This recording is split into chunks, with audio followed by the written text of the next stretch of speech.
La victoria de España sobre Abdelkrim en el Rif sentó las bases de la política exterior de la dictadura de Primo de Rivera.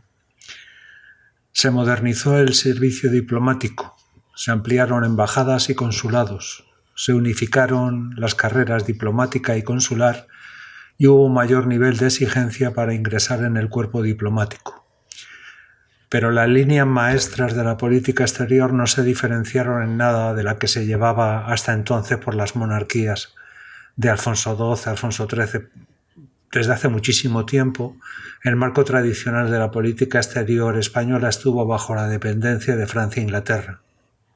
Continuaron los encontronazos entre España y Francia en el protectorado de Marruecos, y Inglaterra siguió ejerciendo su papel de mediador entre ambos. Uno de los primeros viajes oficiales de Primo de Rivera es este que hizo junto con sus majestades los reyes de España. A bordo del acorazado Jaime I, que zarpó del puerto de Valencia, los dirigentes visitarán Italia, gobernada desde hace un año por Benito Mussolini. La subida al poder de Mussolini se produjo tras la denominada Marcha sobre Roma del 28 de octubre de 1922. Los camisas negras, integrantes del Partido Nacional Fascista, habían entrado en la capital italiana para reclamar el poder para su jefe, Benito Mussolini. 2 días más tarde, el rey, Víctor Manuel III, le encargaría a Mussolini la formación de un nuevo gobierno y este instauraría un sistema imperialista jerárquico y autoritario, aunque respetando la monarquía. De modo que a los mandatarios españoles les reciben en Roma los reyes italianos Víctor Manuel III y Elena Petrovich y el primer ministro Mussolini, entre otras autoridades como el alcalde de la ciudad. Los romanos, entusiasmados por la visita, aclaman a la comitiva mientras se dirige al Quirinal, la residencia oficial del primer ministro. La colonia española en Roma también quiere acercarse a los monarcas para mostrarles su afecto y finalmente los soberanos tienen que asomarse al balcón del palacio. Durante el viaje también aprovechan para realizar diferentes visitas protocolarias. En el Vaticano les recibe el Papa Pío XI y junto al monumento a Víctor Manuel II, en el Capitolio, Alfonso XIII hace una ofrenda floral en honor a los italianos caídos en la Gran Guerra.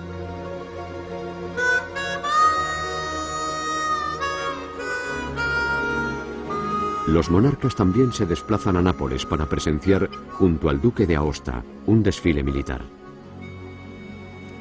Un diario italiano diría de la visita: "Nunca Roma recibió tan frenéticamente a sus huéspedes", y la prensa política especularía sobre otro de los motivos del viaje: ver de cerca el fascismo de Mussolini, del que Primo de Rivera es un admirador.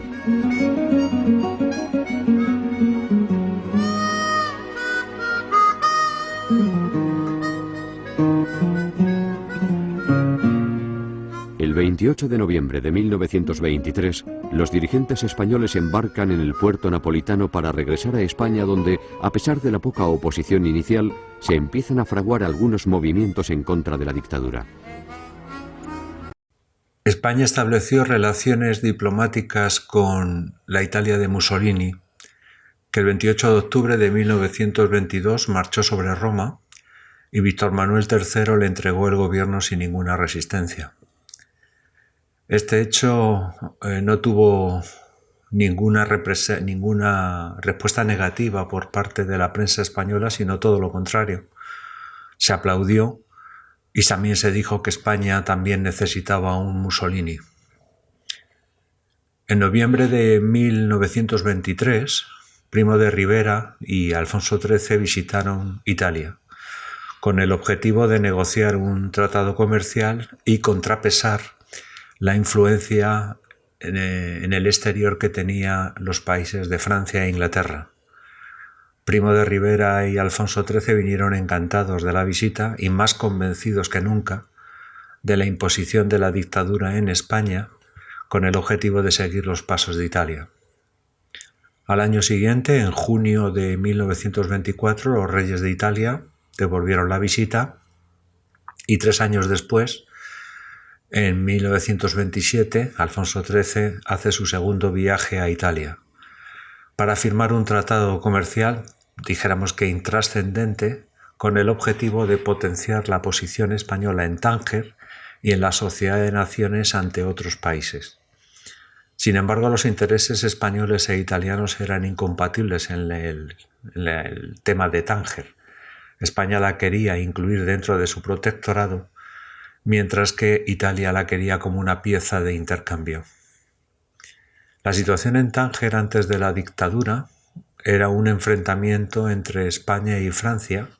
Para España era clave por su posición estratégica, ya que desde ese territorio se aprovisionaban armas para el RIF y además la población mayoritaria era de lengua hispana. De 65.000 habitantes, 20.000 eran españoles y 10.000 eran judíos sefardíes.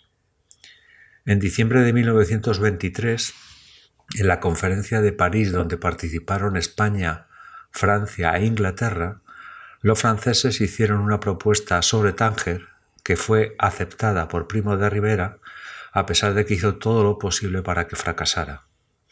Esta propuesta reconocía la soberanía del sultán de Fez sobre Marruecos, incluida la ciudad de Tánger. Un administrador francés, asistido por un adjunto inglés para los temas de beneficencia e higiene, y un adjunto español para los asuntos de la hacienda. Se formaría una asamblea legislativa formada por 6 musulmanes, 3 judíos, 4 franceses, 4 españoles, 3 ingleses, 2 italianos, 1 belga, 1 portugués y 1 holandés. Se suprimiría el ejército colonial y se crearía una gendarmería indígena mandada por belgas, franceses y españoles y supervisada por Francia e Inglaterra. Otro tema conflictivo en la política exterior fue la reclamación que hizo España a la Sociedad de Naciones reclamando un puesto permanente en el Consejo, al mismo tiempo que pedía la entrega de Tánger para España. El motivo de esta reivindicación era que en 1922 la Sociedad de Naciones había admitido a Alemania como miembro del Consejo Permanente. A la petición española se opuso alemanes y suecos y pusieron como condición que si a España le daban un puesto de permanente en el Consejo también habría que dárselo a los polacos. Primo de Rivera cogió el carro a las chufas y se enfadó muchísimo y recortó el presupuesto de la Oficina Española de la Sociedad de Naciones en un 40%. Fue una medida totalmente equivocada porque perdió todo tipo de posibilidades en el juego diplomático. Y no se quedó aquí la cosa, sino que Primo de Rivera pidió la salida española de la Sociedad de Naciones. Y puso, dijéramos, como una especie de ultimátum. España saldría de la Sociedad de Naciones si no le concedían Tánger o un puesto permanente en el Consejo de la Sociedad de Naciones. En agosto de 1928 se llegó a un acuerdo dando a España un mayor control sobre la policía en Tánger. Y en verano de 1929, Madrid acogió las sesiones de la Sociedad de Naciones. Por otra parte, España afianzó sus relaciones de política exterior con Portugal e Hispanoamérica. Con Portugal en mayo de 1926 se asimiló tanto a Italia como a España porque hubo un golpe de Estado contra la Primera República Portuguesa, dado por los monárquicos, los católicos, el ejército y la derecha republicana. Se prohibieron los partidos políticos y se censuró la prensa. Y se nombró al general Óscar Carmona presidente y primer ministro. No hubo grandes acuerdos. Hubo una visita de Carmona a España en el año 1929, donde se firmaron acuerdos comerciales y de comunicaciones, pero como os he dicho, de escasa importancia y de escasa relevancia. Y las relaciones con Hispanoamérica se crearon 2 nuevas embajadas en Cuba y en Chile, 3 nuevas legaciones en Ecuador, Bolivia y Paraguay y 20 consulados. Lo más notorio de las relaciones con exterior y también que sirvió como propaganda a la dictadura de Primo de Rivera fue el vuelo del Plus Ultra dirigido por Ramón Franco, el hermano de Francisco Franco. La aviación española escribió en los años 20 una de las mayores hazañas aeronáuticas de todos los tiempos. El 9 de febrero de 1926, el hidroavión español Plus Ultra amerizaba en el Río de la Plata, en Buenos Aires, Argentina. Era la primera vez que un avión lograba atravesar el Atlántico de norte a sur. Los tripulantes del Plus Ultra eran el comandante Ramón Franco, hermano de Francisco Franco, el capitán Julio Ruiz de Alda, el teniente del navío Juan Manuel Durán y el mecánico Pablo Rada. El avión era un Dornier DJ-Wall, un aparato alemán que se contaba entre los más avanzados de su tiempo. El proyecto de cruzar el Atlántico nació en la mente de los aviadores españoles como una emulación del viaje de Cristóbal Colón, solo que esta vez irían por el aire. El gobierno de Primo de Rivera respaldó la empresa. La expedición salió de Palos de la Frontera el 22 de enero de 1926. Hizo escalas en Las Palmas, Cabo Verde, la isla de Fernando Noroña, Pernambuco, Río de Janeiro y Montevideo antes de llegar a Buenos Aires, donde le esperaba una muchedumbre enfervorizada. En total, 10.270 kilómetros en casi 60 horas de vuelo. Era la primera vez que se cruzaba por el aire el Atlántico Sur. La hazaña fue de una enorme importancia para la aviación española. También tuvo grandes consecuencias técnicas, como la implantación del radiogoniómetro, que permitía orientarse en un vuelo sin visibilidad. Después la vida no sería grata para los héroes. Durán murió 2 años más tarde en un accidente de aviación. Ruiz de Alda, que fundó la Falange con José Antonio, murió asesinado por el Frente Popular en 1936. Ramón Franco, aunque era de ideas izquierdistas, al conocer el asesinato de Ruiz de Alda cambió de bando y se sumó a las fuerzas de su hermano en la Guardia Civil, antes de fallecer igualmente en accidente de aviación en 1938. Y el mecánico Rada combatió en el bando republicano y terminó exiliado en Francia. Volvió a España en 1969, enfermo, y murió en el sanatorio de la Armada, en la Sierra Madrileña. El avión Plus Ultra siguió en activo muchos años, donado por Alfonso XIII a la República Argentina. Hoy está en el Museo de Luján, en Argentina, y hay una réplica en el Museo Madrileño de Cuatro Vientos. Con ese aparato se firmó una de las mayores hazañas de todos los tiempos. En 1929, de forma simultánea, se produjeron en España 2 exposiciones internacionales, la Iberoamericana en Sevilla y la Universal en Barcelona. Los objetivos que perseguían dichas exposiciones eran un lavado de imagen del régimen y también un acercamiento del rey al pueblo. La Iberoamericana de Sevilla se inauguró el 9 de mayo de 1929 y se clausuró el 21 de junio de 1930. Buscaba el encuentro entre España e Hispanoamérica, aunque también asistieron Estados Unidos, Portugal, Guinea y Marruecos. Las obras se retrasaban casi indefinidamente. Os voy a contar una anécdota graciosa de un guardia de la exposición. Los guardas llevaban un sombrero cordobés con una cinta verde que ponía EIA, que eran las siglas de la exposición iberoamericana. Al ser preguntado un guarda por la prensa extranjera por el significado de dichas siglas, el guardia dijo que es imposible acabar. El lugar donde se situó la exposición iberoamericana fue en los jardines del Palacio de San Telmo, propiedad del arzobispado, y los jardines del Parque de María Luisa.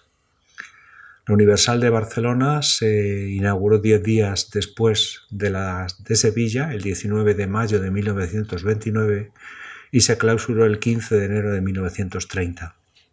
Se habló sobre deporte, arte y sobre todo de tecnología.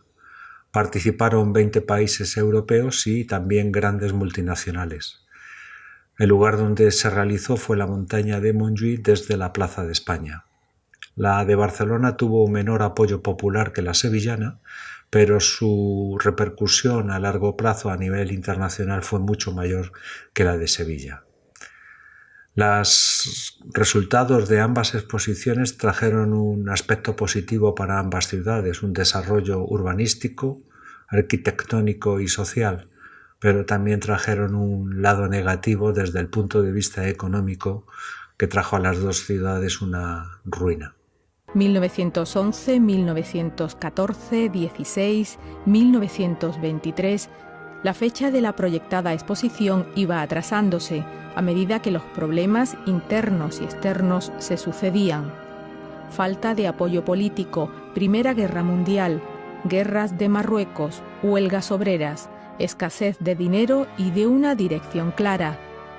Hasta que el general Miguel Primo de Rivera, que había accedido al poder mediante un golpe de Estado en 1923, vio en la muestra iberoamericana un eficaz instrumento de propaganda. Con el respaldo del rey Alfonso XIII, que visitaba con frecuencia la ciudad, Primo de Rivera envió a otro militar, José Cruz Conde, con la misión de terminar de una vez los trabajos. En 1926 la situación de las obras era caótica. Solo estaba terminada la Plaza de América. La edificación central del proyecto, la Plaza de España, encargada al arquitecto director de la exposición, Aníbal González, seguía a medio construir. Los reyes Alfonso XIII y Victoria Eugenia presidieron en esa misma Plaza de España la solemne ceremonia de apertura de la Exposición Iberoamericana de Sevilla. Era el 9 de mayo de 1929, fiesta católica de la Ascensión, y cientos de sevillanos se echaron a la calle para ser testigos de aquel momento largamente esperado. La fachada que a principios del siglo XX lucía la ciudad escondía una realidad menos idílica. Calles sin pavimentar, viviendas insalubres, continuas inundaciones del río, falta de agua corriente y alcantarillado eran el pan de cada día. La tercera parte de los sevillanos vivía en corrales de vecinos, hostigados por las ratas y las infecciones. Sevilla había perdido el tren de la industrialización, que sí había llegado a otras zonas de Andalucía. Pero en cuanto a celebrar una gran exposición internacional como las que se habían puesto de moda en Europa, no quería quedarse atrás. Grandes ilusiones y grandes objetivos, emprender reformas urbanísticas, fomentar el turismo y estrechar los lazos perdidos con las antiguas colonias españolas en América. El eco del proyecto pronto llegó hasta allí. Al sur de la ciudad, en unos nuevos terrenos no urbanizados, se empezaron a poner los primeros ladrillos de la exposición, edificios oficiales y museos en torno a la Plaza de América y un pabellón para cada país participante. La ciudad vieja y la nueva urbe, todo se quería hacer a la vez. Gracias a las subvenciones que el Estado enviaba para la exposición, durante años la ciudad estuvo en obras. La piqueta destruyó cientos de casas para abrir nuevas avenidas. Se construyeron hoteles, mercados, escuelas. Además de una operación política, la muestra iberoamericana pretendía ser un escaparate comercial y un lugar de negocio. Pero la coincidencia de otra exposición internacional, la de Barcelona, a la que acudieron los principales países europeos, dejó al certamen sevillano muy mermado. La ciudad despertó de golpe del sueño de gloria y progreso que la había alimentado durante 3 décadas. En 1930 cayó la dictadura, poco después la monarquía. La clausura de la exposición dejó al descubierto los problemas de siempre, agravados por la ingente deuda contraída que condujo a la ciudad al borde de la bancarrota. La exposición y todas las mejoras urbanísticas que la acompañaron tuvieron un coste total de unos 80 millones de pesetas. El Estado puso la mitad. El ayuntamiento tuvo que entramparse para aportar la otra mitad, y los vecinos y comerciantes de Sevilla estuvieron pagando esa deuda hasta la década de los años 70 del siglo pasado. Y al mismo tiempo empezaron a disfrutar de su legado.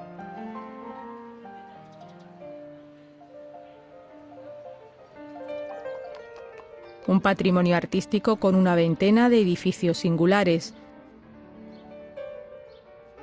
pero sobre todo un nuevo trazado urbanístico con calles anchas y avenidas, la corta del río Guadalquivir entablada y el canal de Alfonso XIII, que frenaron las periódicas riadas y aumentaron la capacidad del puerto, y una zona urbanizada al sur, en torno a la avenida de la Palmera, por donde la ciudad empezó, por fin, a expandirse y respirar. La consecuencia de los cambios que estaba introduciendo la dictadura trajeron en España un cambio en las diversiones y los medios de comunicación aportaron un nuevo concepto de ocio. La radio se convertiría en un gran medio de comunicación. Para inaugurar una emisora de radio se necesitaba un permiso oficial. La primera en conseguirlo fue Radio Barcelona, en noviembre de 1924, que estaba patrocinada por Empresas Eléctricas. Un mes después se inauguró la primera cadena de radio, Unión Radio, que fue la primera en tener un diario hablado. Tras la caída de la tras la caída de la dictadura en 1930, había en España alrededor de 50.000 receptores de radio, y en 1936, cuando se inicia la Guerra Civil, había 68 emisoras y cumplieron un papel muy importante en el conflicto bélico. Desde 1910 aumentó el prestigio social del cine, aparecen nuevos géneros como el cine bélico. El cine influyó mucho en las modas y costumbres, y los actores, así como los deportistas y los toreros, pasaron a convertirse en ídolos de la sociedad. Los deportes dejaron de ser un simple ejercicio físico para convertirse en un espectáculo popular. La mayor parte de los deportes introducidos tenían una influencia británica. El rugby, el hockey, el tenis, el fútbol. Este y el boxeo eran los deportes más populares en España, y el tenis y el automovilismo eran de un carácter mucho más elitista. Desde 1910 se crean los campeonatos nacionales de fútbol en España, y en la década de los 20 surgen las grandes rivalidades entre equipos de fútbol de diferentes localidades, muchas veces con connotaciones políticas y sociales que ha llegado hasta nuestros días. Entre 1924 y 1925, Primo de Rivera también fomentó la construcción de grandes estadios de fútbol en Madrid y en Barcelona. En Madrid se construyeron dos, el Metropolitano con una capacidad para 20.000 espectadores y el de Chamartín con 15.000 espectadores. Y en Barcelona se construyó el estadio del Escorts con una capacidad para 30.000 personas. Por último, en los toros, la dictadura reglamentó que los caballos de los picadores llevaran un peto para evitar el destrepamiento de los caballos, y también dio una nueva función a los picadores, que hasta ahora eran las figuras más importantes de la corrida. Realmente estos señores estaban en el centro de la plaza y pasaron a un lugar secundario, a un lado siguiendo las órdenes del torero, y cuyo único objetivo era restar fuerzas al toro para que el torero pudiera lucirse. La conflictiva situación social que culmina con la dictadura de Primo de Rivera no impide que nuestro país entre en una etapa de modernización.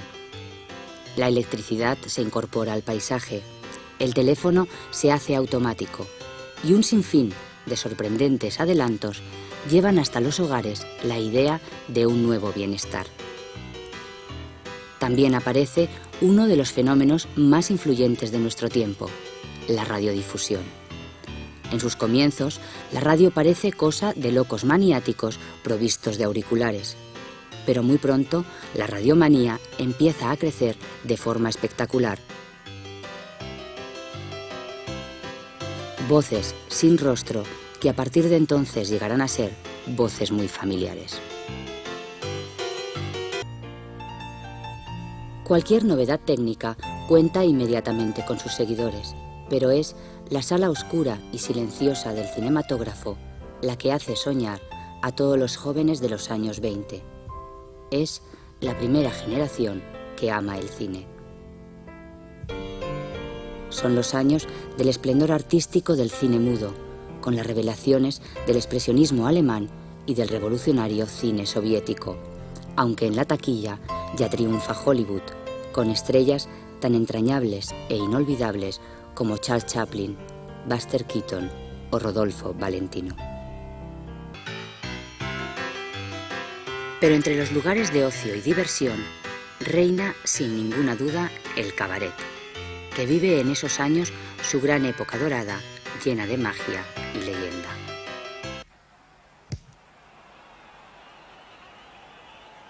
Es también en esa época cuando el deporte se convierte en un espectáculo de masas y aparecen los primeros mitos deportivos, como los futbolistas Zamora y Samitier, o el campeón de boxeo Paulinu Uzkudun, cuyos combates, retransmitidos por la radio, mantienen en vela a gran número de seguidores.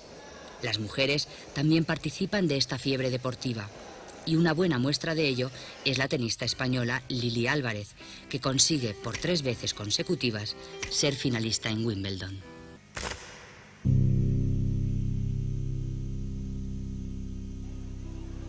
Naturalmente, en España el espectáculo que más fervores populares sigue levantando son las corridas de toros. Primo de Rivera suaviza la fiesta imponiendo el peto a los caballos de picar, lo que evita, a partir de entonces, el terrible espectáculo de los equinos destripados. Durante estos años toma la alternativa un torero que haría leyenda. Se llamaba Marcial Lalanda. El turismo en España se popularizó gracias a las inversiones en infraestructuras como hoteles, funiculares, trenes de cremallera y también a las mejoras técnicas en telegrafía, telefonía, automovilismo o aviación. Las zonas más turísticas en este momento eran la costa catalana, las playas de Málaga y la isla de Mallorca. El Mediterráneo se popularizó y rivalizaba con las playas del Cantábrico donde iban las élites españolas. El Mediterráneo era más accesible para la clase media. Muchos madrileños iban en tren a Alicante montados en los llamados trenes botijo y allí enlazaban con otros trenes de vía estrecha para llegar a las playas. Por otra parte, también se inició el verano de interior en las comarcas rurales cercanas a las grandes ciudades. Se elaboró el primer mapa de espacios protegidos y monumentos naturales de interés nacional y se creó el Patronato Nacional de Turismo en colaboración con el Ministerio de Fomento, que elaboraron un plan de rutas turísticas y el establecimiento de albergues de carretera para pasar 1 o 2 noches. De momento los paradores nacionales solo eran utilizados por las clases sociales más altas. Las funciones del Patronato Nacional de Turismo eran la promoción turística de España a través de planos, folletos, postales, guías, itinerarios, la construcción hostelera apoyada por un banco al uso, el crédito hotelero, y la creación de oficinas de turismo tanto en España como en el extranjero.